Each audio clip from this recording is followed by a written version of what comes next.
ओम नमो भगवते वासुदेवाय। आप सबका प्रभु शरण में बहुत बहुत स्वागत है। आज हम करने जा रहे हैं माघ मास महात्म्य अध्याय 26, जिसके सुनने मात्र से हमारी सभी मनोकामनाएं पूरी होती हैं और हमारे पापों का नाश होता है। पथिक कहने लगा कि हे प्रेत, तुमने सारस के वचन किस प्रकार और क्या सुने थे, सो कृपा करके कहिए। प्रेत कहने लगा कि इस वन में कोहरा नाम की नदी पर्वत से निकली है। मैं घूमता घूमता उस नदी के किनारे पहुंचा और थकावट दूर करने के लिए वहां पर ठहर गया। उसी समय लाल मुख और तीखे दांतों वाला एक बड़ा बंदर वृक्ष से उतरकर जल्दी से वहां पर आया, जहां एक सारस सोया हुआ था। उस चंचल बंदर ने कई एक पक्षियों को देखकर उस सोए हुए सारस को दृढ़ता से पैरों से पकड़ लिया, और तो सब पक्षी उड़कर वहां से चले गए, परंतु सारसी भयभीत होकर विलाप करती हुई वहीं पर रुक गई।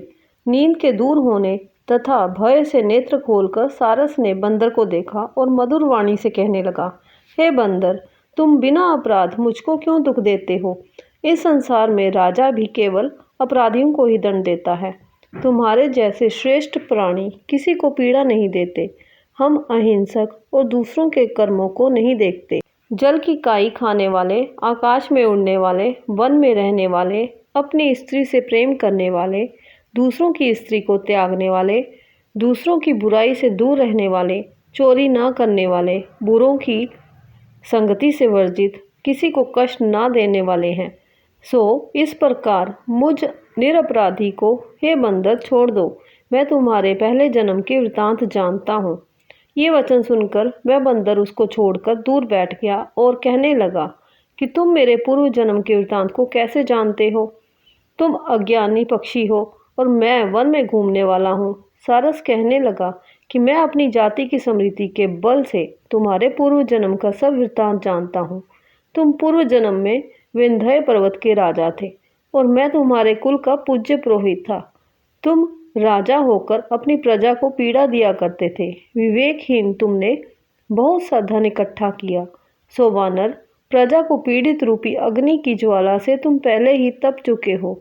पहले तुम कुंभीपाक नरक में गिराए गए। तुम्हारे शरीर को नरक में 3000 वर्ष बीत गए। फिर नरक से निकलकर बचे हुए पापों के कारण इस बंदर की योनि में आए और मुझको मारना चाहते हो।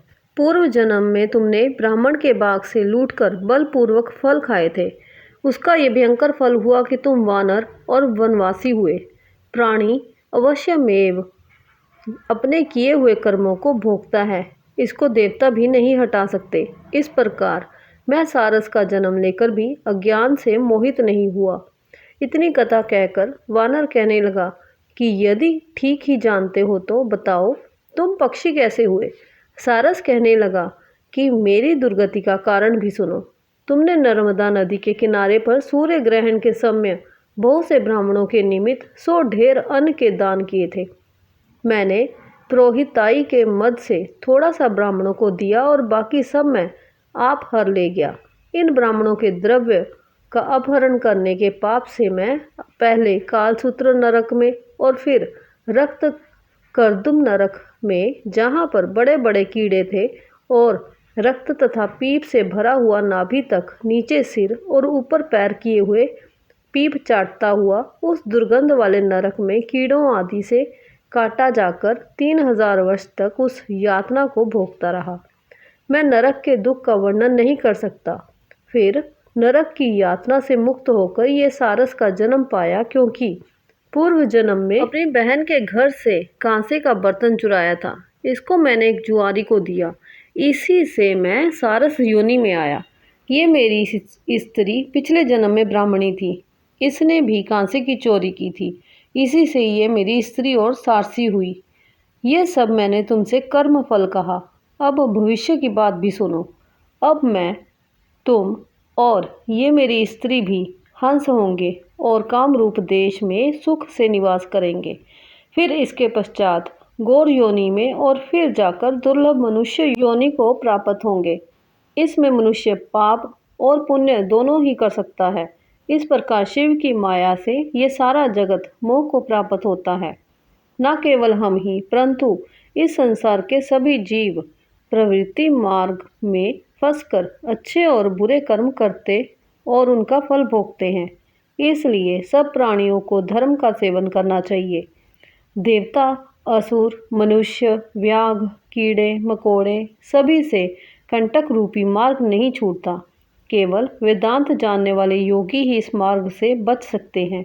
इसी कारण बड़े बड़े महात्मा भी कर्म फल को टाल नहीं सकते। उपाय से तथा बुद्धि से कोई भी इसको नहीं बदल सकता।